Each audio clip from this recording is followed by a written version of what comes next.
Among amber waves of grain, in a remote part of North Dakota, the fate of millions hinged on the deployment of the lethal object housed below this concrete and metal barrier. Codenamed November 33 during the Cold War, this site was home to an intercontinental ballistic missile with a nuclear-tipped warhead that once waited to launch death and destruction to a destination unknown. I think there was kind of a standing joke that North Dakota was actually the third largest power in the world in terms of the nuclear capacity that we had here. Growing up in North Dakota in the 1950s, Secretary of State Alvin Yeager remembers the Cold War fears of a nuclear holocaust. With more than 1,000 such missiles deployed around the state, he says there was reason to worry. We all realized that we would have been a big target, but we just kept on.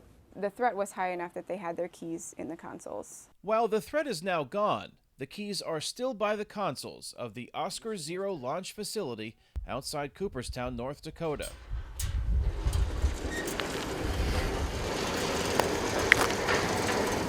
Decommissioned by the U.S. Air Force in 1998 as part of the Strategic Arms Reduction Treaty 2, or START 2, Oscar Zero is now called the Ronald Reagan Minuteman Missile State Historic Site. Supervisor Gwen Hinman offers tours below the surface, taking visitors into the heart of the front line of the Cold War, where a small crew of missileers waited behind thick steel blast doors and reinforced concrete for the fateful decision to launch their nuclear missiles.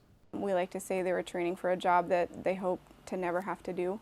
But it is a job someone still has. About 150 active missile sites remain in North Dakota, although Yeager says few know about them.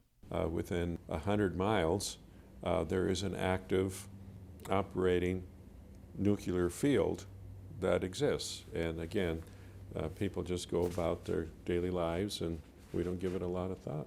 And although the active facilities are closed to the public, Hinman says they aren't too different from Oscar Zero. Most of the equipment is still the same. This is what they still use.